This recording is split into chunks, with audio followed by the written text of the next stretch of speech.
Hello hi friends. ఈ వీడియోలో మనం రీసెంట్ స్టాక్ మార్కెట్ అనాలిసిస్ గురించి మాట్లాడదాం. ఈ వీడియోలో ఏంటంటే ఏ బబుల్ బస్ట్ అవుతుంది, 2-3% మార్కెట్ పడ్డది. మెయిన్గా పాలంటీర్, ఎన్విడియా ఇలాంటి షేర్స్ అన్ని పడుతున్నాయి. బట్ కనపడింది ఏంటంటే బిట్ కాయిన్ బాగా ఫాలో అవుతుంది. బిట్ కాయిన్ ఎంత క్రాష్ అయిందంటే లాస్ట్ 1 మంత్లో 22%. 22% అంటే తక్కువేం కాదు. బిట్ కాయిన్ మార్కెట్ క్యాప్ వచ్చేసి నియర్లీ $1.68 ట్రిలియన్. అంటే మన దేశపు బడ్జెట్ ఉంటుంది కదా, హాఫ్ ఆఫ్ ద బడ్జెట్ 1.68 మంది $3 trillion, $3 to $4 trillion. So nearly మొన్నటి వరకు 2 ట్రిలియన్ ఉండే బిట్ కాయిన్, ఇప్పుడు 1.68 ట్రిలియన్కి వచ్చింది మార్కెట్ క్యాప్. అంటే 20% ఆఫ్ దాని వెల్త్ 1 మంత్లో ఆవిరైపోయింది.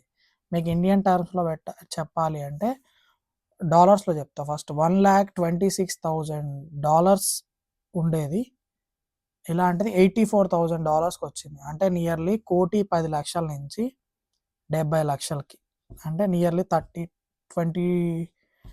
30 lakhs కూలిపోయింది దాని ప్రైస్. సో ఇంతగానం క్రిప్టో పడుతుంది. క్రిప్టో కరెన్సీని నమ్మకండి, ఎందుకంటే దానికి ఒక రీజన్ లేదు. అది హ్యూమన్ పెంచిన డిమాండే. అది ఒకళ్ళ చేతిలోంచి ఇంకో చేతులు పెరగడానికి ఈ పెరగాలి తప్ప దానివల్ల ఏం లేదు. సపోజ్ మీరు సేమ్ ఎగ్జాంపుల్ గోల్డ్ తీసుకోండి. Gold equal to crypto, but gold ఫిజికల్గా ఉంటుంది.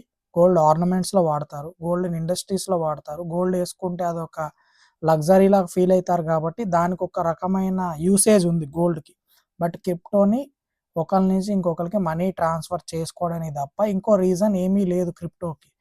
హ్యూమనే డిమాండ్ పెంచాలి. ఏ ప్రోడక్ట్కైనా మనిషి దీని వాల్యూ ఎక్కువ అంటే ఎక్కువ, దీని వాల్యూ తక్కువ అంటే తక్కువ. అది ఎట్లా డిపెండ్ అయి ఉంటుంది? ఎక్కువ మంది కొంటుంటే అది ఆటోమేటిక్గా దాని వాల్యూ పెరిగిద్ది, ఎక్కువ మంది అమ్ముతుంటే దాని వాల్యూ పడిద్ది. బట్ దాని ఫైనల్ యూసేజ్ కూడా చూడాలి. సో నేనైతే ఎప్పుడు క్రిప్టోని నమ్మలేదు, ఎందుకంటే అవి కరెన్సీస్ రిప్లేస్ చేస్తావి అని అయితే నేను ఈ ఈ ఈ ఎరాలో అయితే అది జరగదు అని అనుకుంటున్నాను. సో హోప్ ఎవరు క్రిప్టోలో ఇన్వెస్ట్ చేయబాకండి. అండ్ నెక్స్ట్ ఏ బబుల్ గురించి మాట్లాడితే, రీసెంట్గా ఎన్విడియా సిఇఓ అండ్ ఫౌండర్ వచ్చేసి ఏమన్నాడంటే, ఈ ఏఐ కంపెనీస్ అన్నిటినీ డ్రైవ్ చేసేది మేమే. సో ఈ బబుల్ ఇక్కడితో ఆగదు, ఎందుకంటే ఏఐ కంపెనీస్ అంటే Microsoft, Google, ChatGPT and ప్రతి కంపెనీ ఏదైతే డ్రైవ్ చేస్తుందో వాళ్ళందరూ మా జీపీయూసే వాడుతున్నారు. ఈ బబుల్ ఇక్కడితో ఆగదు అన్నాడు. బట్ మార్కెట్ మాత్రం ఫాల్ అవుతుంది. ఇండియన్ మార్కెట్స్ ఇంకా రియాక్ట్ కాలేదు, బట్ రియాక్ట్ అవుతాయి, ఎందుకంటే ఆ బబుల్ ద్వారా మన అయితే పెరగలేదు. బట్ ఆ బబుల్ పడేటప్పుడు మాత్రం కొంచెమన్నా రియాక్ట్ అవుతుంది. Thank you.